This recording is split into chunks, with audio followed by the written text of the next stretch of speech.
and in Hollow Bones. And it's been, for the past year, he's been continuing to be more and more involved with this, with the work that we've been doing together.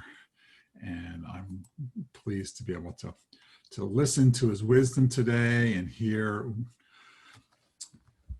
his sharing. The title of the talk is Suffering is Not a Sin. So Yoshin, thank you for taking your time to be with us, and welcome. Thank you, brother. Hello, everybody. As we start, I just want to invite us all to pick out somebody else's window frame here and, look through that portal, this Zoom portal, and kind of imagine you're in that person's room. What's it like to be in the room with Bodhi or Fujian or Ekai? What's happening in that room? What can we see in there? What's the walls look like? Is there a window? What's the light like? And realize that this screen is actually a great connector for all of us. We're able to see into these windows all over the world, all at once, in this time, this present moment. And we're all connected, even though physically we may be in separate bodies in separate parts of the earth. And so it's really good to be all together with you. I've had a hard summer. It's definitely been a tough summer for me, or 6 months, I guess it's been really since all the pandemic really started in March. And my experience of being Dave is pretty roller coaster-like. It's pretty up and down for me. And it's always been that way. And I've had lots of times of being really depressed or feeling a lot of fear and anxiety. And it's been no different this summer.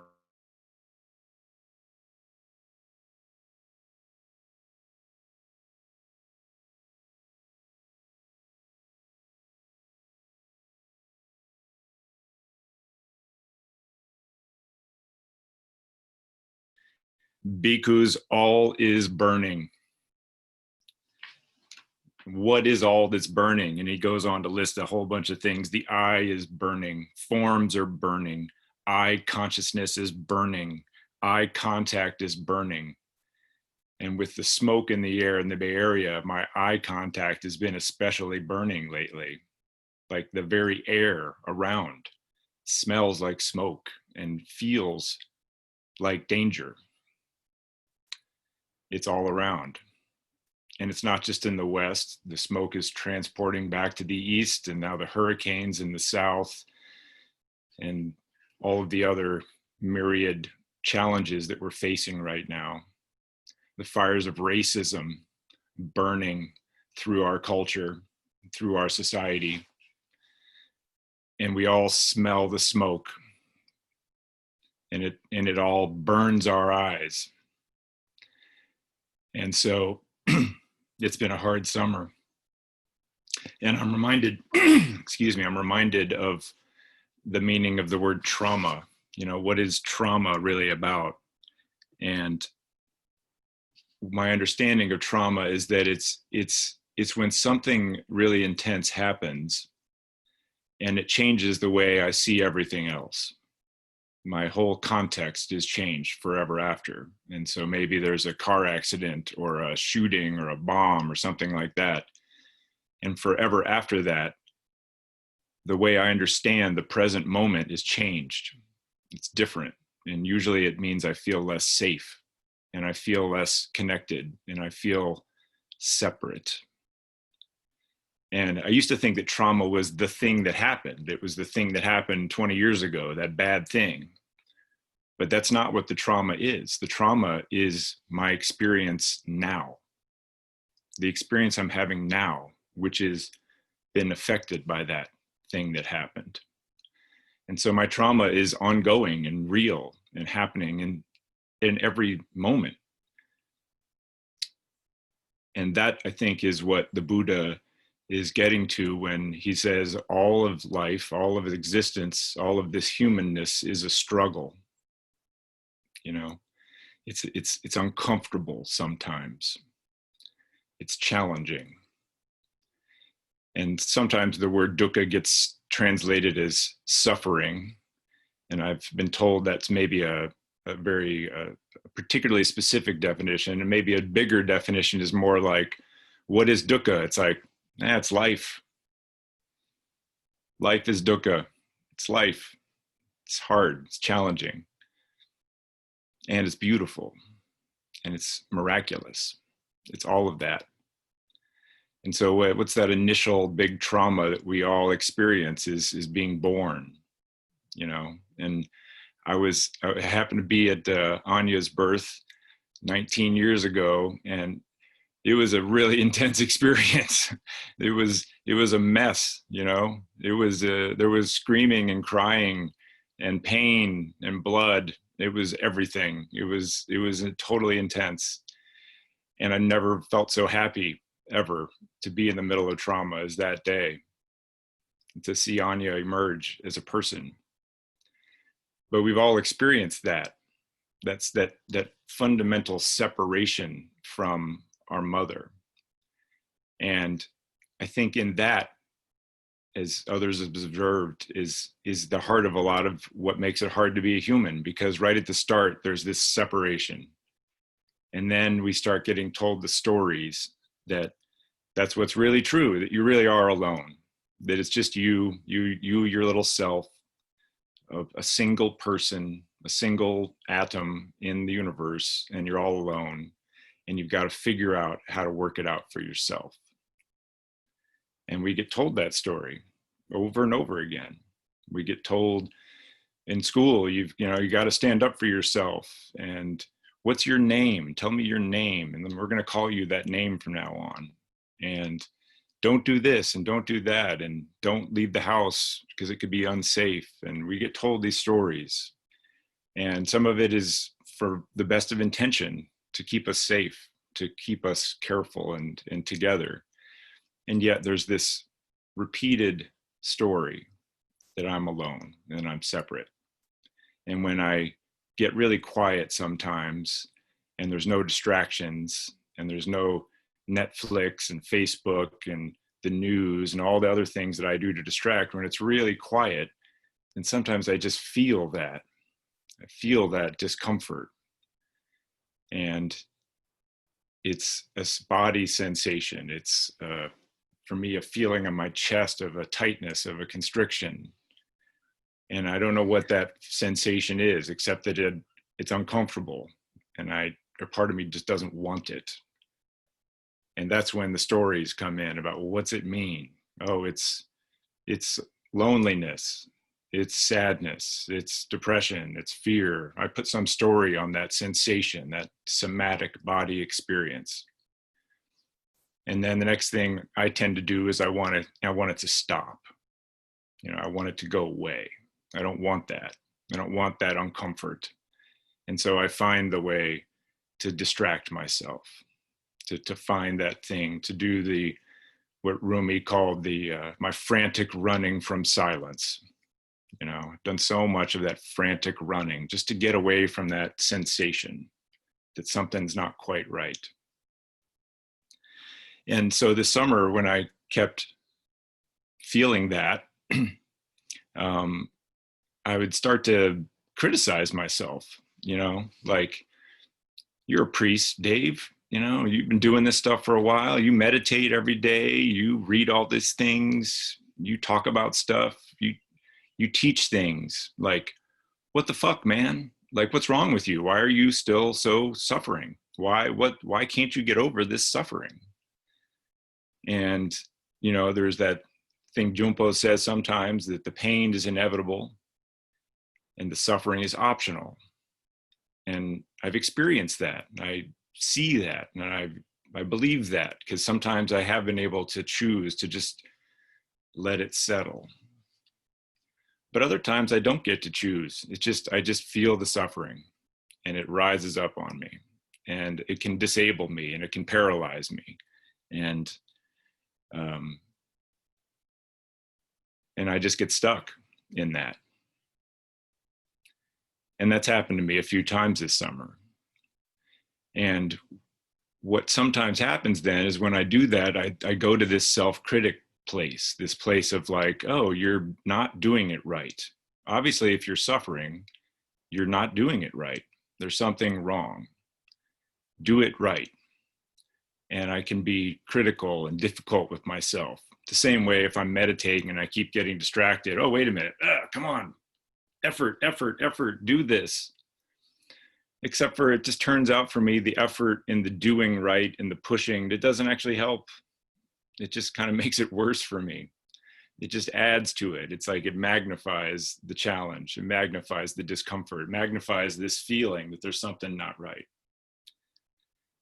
And so I think one of the gifts for me of this pandemic, and I'm not a big silver linings guy, but one of the gifts has been this idea, this quarantine, right? And I just learned this the other day, but the word quarantine, it comes from the word from 40, right? So quarantine was back when the plague days, when you got sick, they put you away for 40 days so that you could heal and not infect anyone else. It was a 40-day quarantine, not like the 14-day one we have now.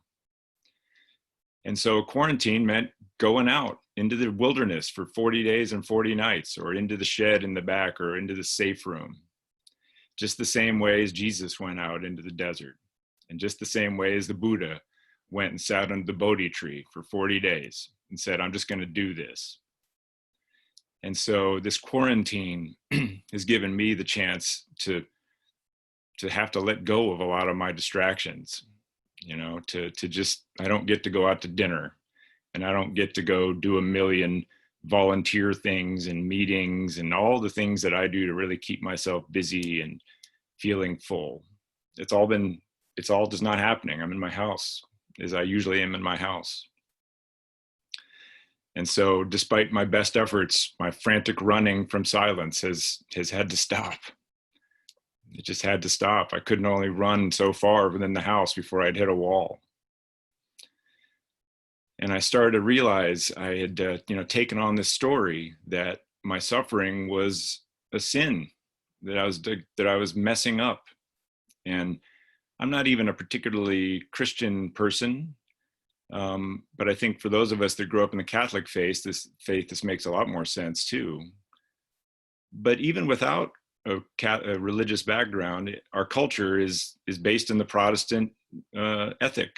We're built on the Protestant ethic, the idea that by hard work and good works and making money, that we will show that we're worthy, that we're worthwhile, that we're good enough. And it's built into this culture of workaholism, and built into this culture of striving and never enough and scarcity. And what will make it better is to have more. It's always about the more.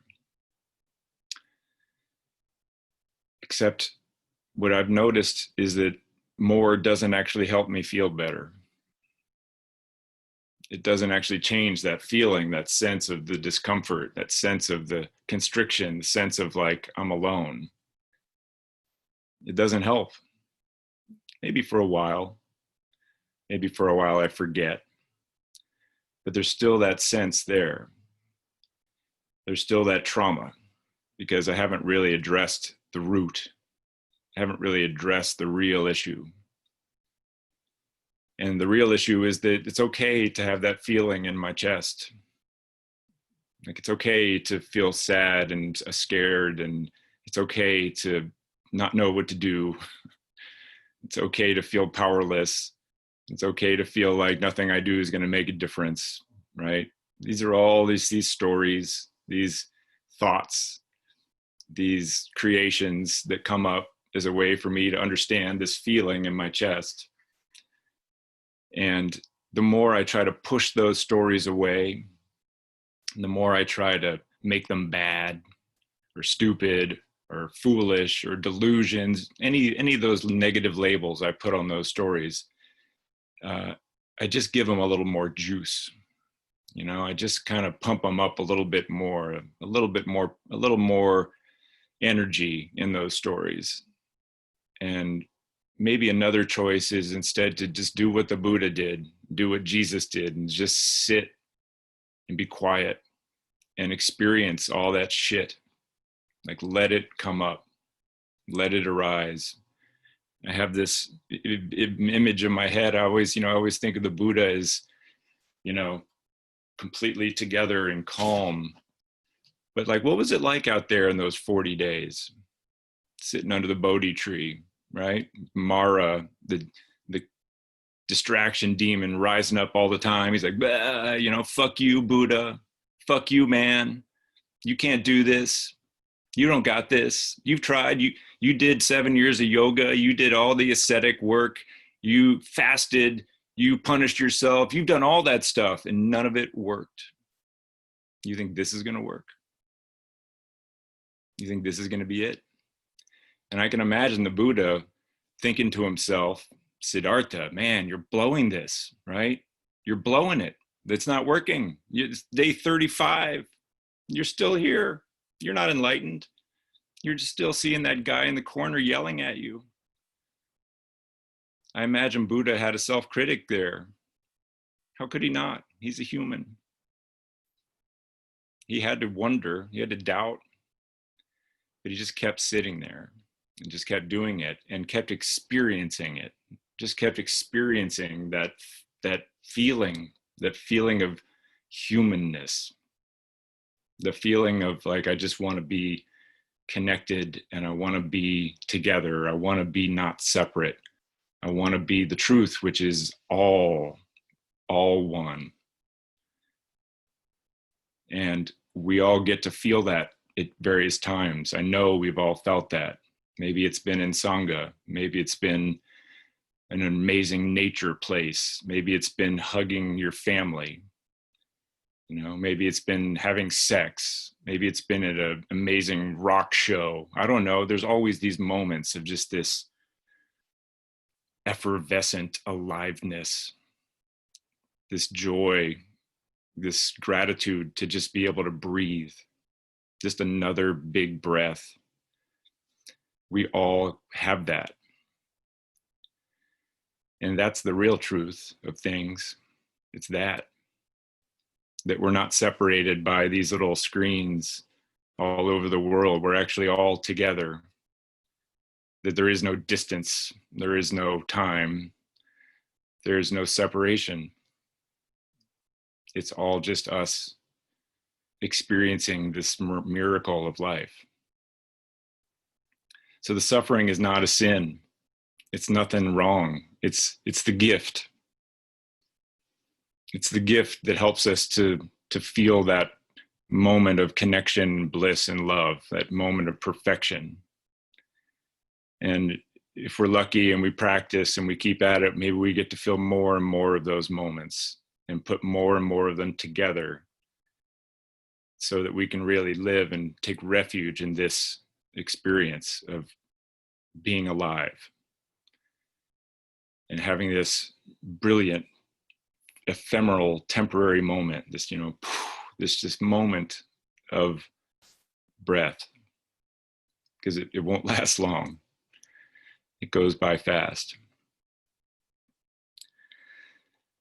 So my invitation to you is to forgive yourself for suffering. Like, accept that it's okay to suffer. You're not a bad Buddhist because you suffer. You're not a bad Buddha. It's just Buddha. It's just Buddha. No bad, no good. It's awake. And we all are that right now. And I want to, one of the cool things about Zoom that's a little different from when we're all together in a room on Yoshin is that we actually get to look at each other and we get to really see each other. And unless you turned off your self view, you get to see yourself. And so I want to invite everyone to find your picture on the Zoom screen here and really look at you. Look at you, who you are, and see you. and say to you, Ata Deepa, you are this light. It shines bright in your eyes. You are this light.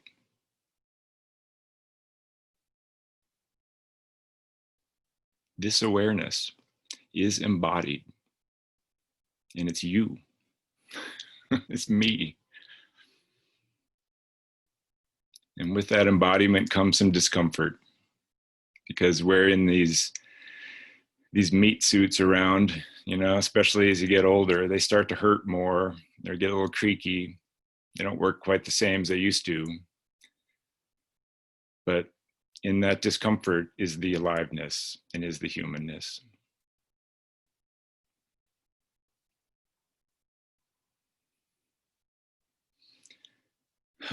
So I'm thankful for my suffering this summer, and I'm saying to all that suffering in me, that wounded trauma part of me, like, dude, I got you. I got you. It's going to be okay. Because no matter what, you're not alone. I'm here. We're here together. All these stories and thoughts in my head and this discomfort in my chest, it's all of us here together. And all of us in these screens all over the world looking at each other. We're all here together.